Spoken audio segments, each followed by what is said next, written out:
BNP Paribas, partenaire des plus belles histoires de Roland-Garros, aux côtés des ramasseurs de balles depuis plus de 50 ans.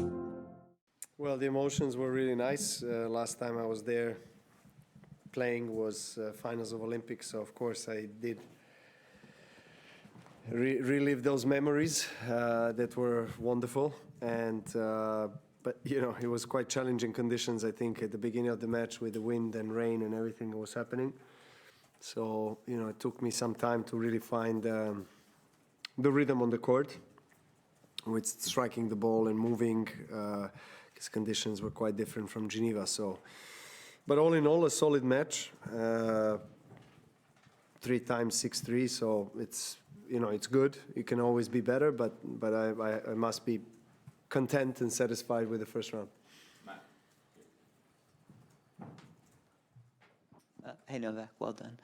How do you compare what you're trying to do now, keeping up with these younger guys, with the challenge of originally breaking in and keeping up with and getting to that top level, and then also coming back from, you know, your bad injury, I guess about 8 years ago now?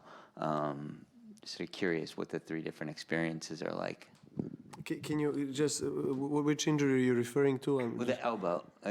The elbow? Okay. Yeah. And you were, how were you making connection? I was just trying. Well, just sort of like trying to work your way back from that, work your way back from a rough spot here, and then trying to break through, and then originally. Okay. Yeah, 3 different experiences. Well, yeah, I mean, that was probably the most major injury I've had in my career. I've had injuries, but that one, you know, I carried on for quite some time and played with the medications, etc. And then at one point it was just too much, so I had to take a break. But I didn't make a surgery, and then decided to make a surgery, and then came back after that, but with a completely different serve. So my biomechanics were very disrupted. Were basically modified because of the injury. So it was, yeah, obviously always the confidence level that you try to seek when you're away, when you're injured, when you haven't played.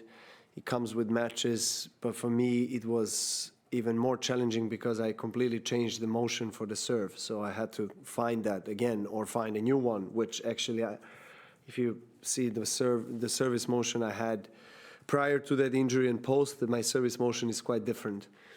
So so I think that's always a big challenge for a professional tennis player or a professional athlete just in general. But when you're an individual athlete, you know, if you're injured, you're injured. That's it. You can't do your job. What was the connect? I'm trying to think. Trying to connect what you asked me, because I'm trying. It was an injury, and then. Just coming back and then trying to sort of find your way now, versus also and trying to, you know, keep up. So you're basically what you're referring to is trying to understand how I'm mentally kind of like finding ways in different stages of my career of how to. Basically, okay. Well, thankfully, I don't have any major injury now. There's always something happening, but you know, on a kind of more minor level, daily level, that it's manageable. I mean, that's obviously as you get older, that's one of the things that you always have to pay extra attention to. I mean, in terms of you know, prevention and keeping the body fit. Yeah, that's definitely more challenging nowadays than it was, you know, 15 years ago. So when you're younger, your body recovers faster. Yeah, so that's just something biological that you have to accept as the clock ticks, and you just have to make some adjustments with your team in terms of how you train, how you prepare. So I spent quite a bit of time in like making sure that every step of the way in preparation and prevention is respected in order for me to still be able to play on this level. That's on the physical side. On the mental side, of course, you know, there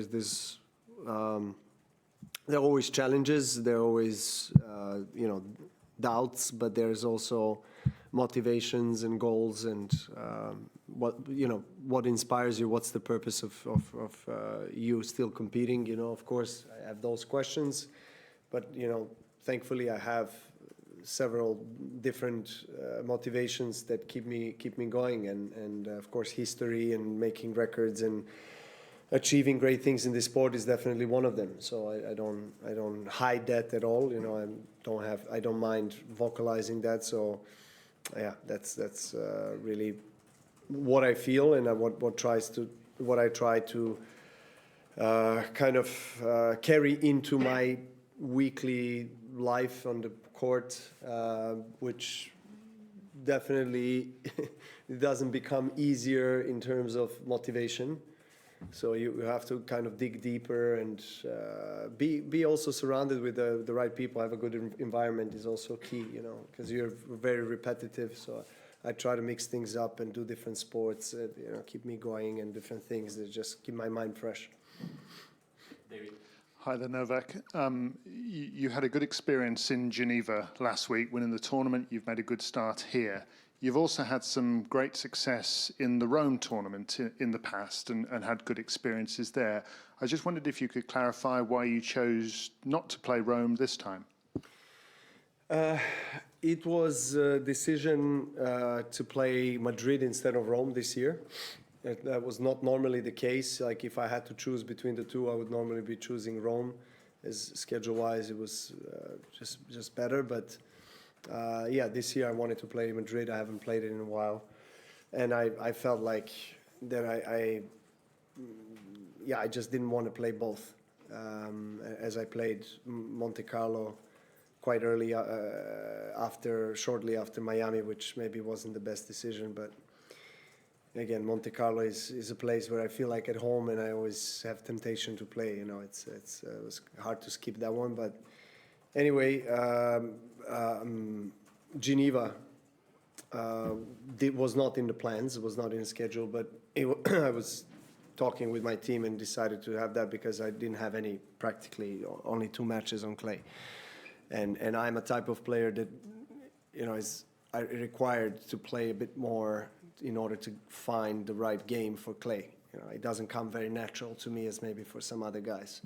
And I rarely started really well on clay, like if you analyze all of my seasons in my career. So it takes a little bit of time for me to get accustomed with the surface and movement and striking the ball. So I think it was a good move to go to Geneva, to be honest, because I was also, struggling a little bit with confidence level, and doubting my game a bit, and so it was good that I got 4 matches under my belt, won a title, and coming into Roland-Garros, it feels different than I had, comparing to the feeling I had 3 weeks ago.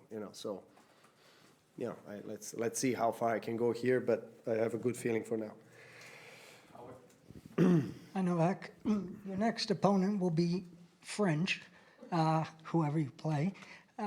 Curious how you might compare the way the crowds here support their players as compared to anywhere else. And have you seen that change over the years? And there have been some complaints from non-French opponents who play French players here that it's gotten worse and that the crowds treat the opponents more poorly now. And I just wanted to get your thoughts on that.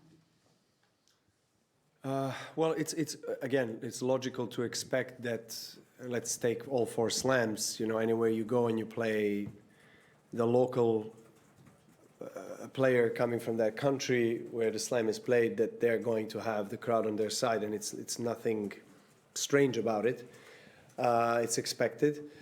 But it is true that here in France and in Paris, comparing to other slams, the people are louder and more passionate and just give more support and louder support and more energy to their player, which for some players can be annoying. And I know it's not the kind of ideal environment you want to be playing in, but you have to be ready for it. So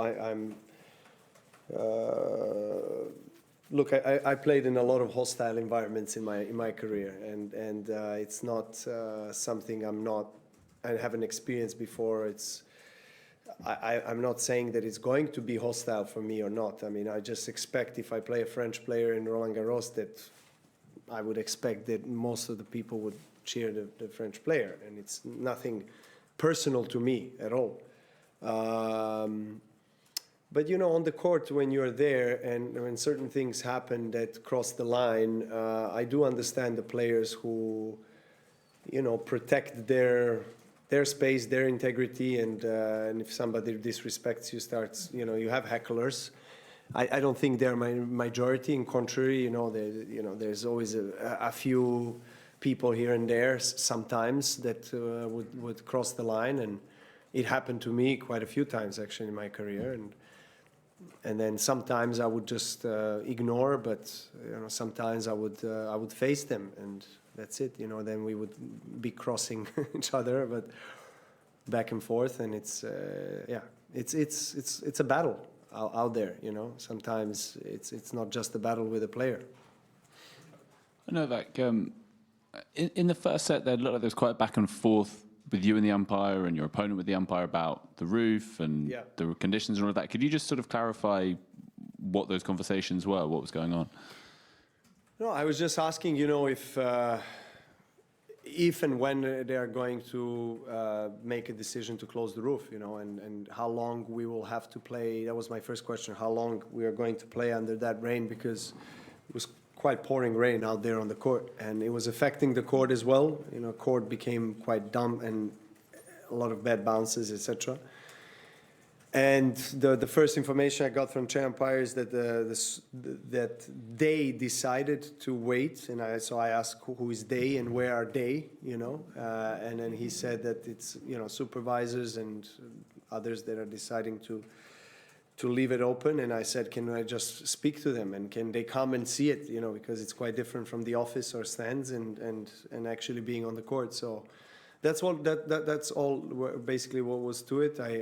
Then I just asked whether there's a difference, because they're anywhere going to, if they decide to close the roof, they're going to make us play. So we as we were playing while the roof was closing. So I said, you know, what difference does it make to close it now comparing to, say, in 15 minutes or whatever it is? So that was, McDonald was also complaining about that, you know, when I broke his serve at 3-2, then he asked the supervisor, why aren't you closing it now? And he said, let's wait for another game. So it was quite confusing, because on the radar, apparently they were not seeing, you know, they were seeing that he's going to stop, but it didn't look like stopping. So anyway, I just, and then at one point, supervisor told me, you know, but they're playing everywhere on the outside courts in the same conditions. And I say, yeah, but I mean, we are on the court with the roof. So, I mean, it's also, why do you have the roof then? I mean, what's the point? You know what I mean? So that's all basically, you know, in the end, they closed the roof, which I think most of the stadium wanted. I mean, if I understood well in French, they were singing asking basically for roof to be closed. And I think it was better for everyone, for the players, for the stands as well.